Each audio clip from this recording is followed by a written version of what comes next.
Good afternoon and welcome to Pakistan Today News from our Islamabad studio. I'm Chris Taylor. U.S. President Donald Trump has described recent American retaliatory strikes on Iranian targets as just a love tap amid escalating tensions in the Gulf region. The remarks followed claims by U.S. Central Command that Iranian forces launched missiles, drones, and small boats toward American naval vessels passing through the Strait of Hormuz. American officials say the guided missile destroyers USS Truxtun, USS Rafael Peralta, and USS Mason were involved during the confrontation in the strategic waterway. The latest developments have intensified concerns over regional security and the stability of global energy routes as diplomatic tensions between Washington and Tehran continue to rise. Meanwhile, a 3-day ceasefire agreement has reportedly been reached between Ukraine and Russia in the ongoing conflict that began in 2022.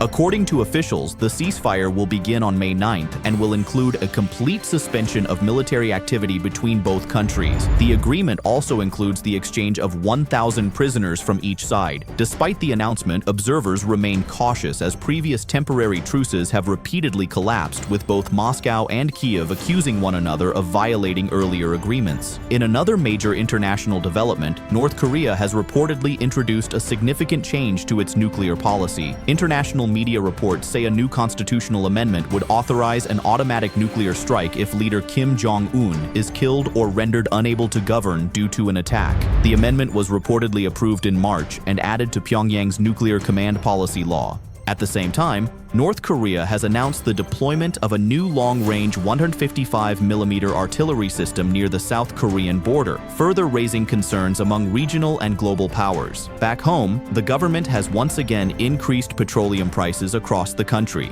Petrol prices have been raised by 14 rupees and 92 paise per liter, while high-speed diesel has increased by 15 rupees per liter.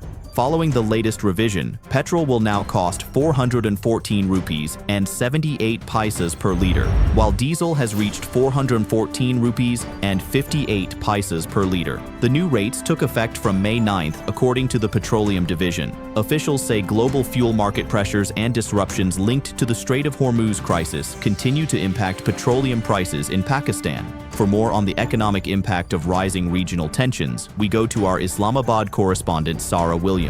Thank you, Chris. Officials here in Islamabad say the latest fuel price adjustment reflects growing instability in international energy markets. Economic analysts warn that continued tensions in the Gulf region could place additional pressure on inflation and transportation costs across Pakistan. Government representatives maintain that efforts are underway to stabilize supply chains and protect strategic reserves. Meanwhile, financial experts say public concern is increasing over the broader impact on household expenses and industrial production in the coming weeks. Thank you, Sarah William, reporting from Islamabad. Deputy Prime Minister and Foreign Minister Ishaq Dar says rising regional tensions have triggered a global energy crisis. Addressing the Future of Finance Summit 2026 in Lahore, Dar claimed Pakistan played a key role in preventing a third world war. He stated that under the leadership of Prime Minister Shehbaz Sharif and Field Marshal Asim Munir, Iran and the United States agreed to negotiations after 47 years. Dar also emphasized that reforms, transparency, and technology remain essential for sustainable economic stability and investor confidence in Pakistan. Let's now head to Lahore, where our correspondent Drake Rowland has more on the summit and the growing focus on economic diplomacy. Chris, officials attending the Future of Finance Summit described regional stability as critical for Pakistan's economic future. Business leaders and investors at the event highlighted concerns over energy prices and global market uncertainty. Dar reiterated the government's commitment to economic reforms, digital modernization, and transparency measures aimed at strengthening investor confidence. Participants also discussed the importance of international cooperation in maintaining regional peace and preventing further economic disruption across South Asia and the Middle East. Thank you, Drake Rowland, reporting from Lahore. In another major economic development, the International Monetary Fund Executive Board has approved Pakistan's latest economic review, unlocking $1.2 billion in fresh financing under the ongoing reform program.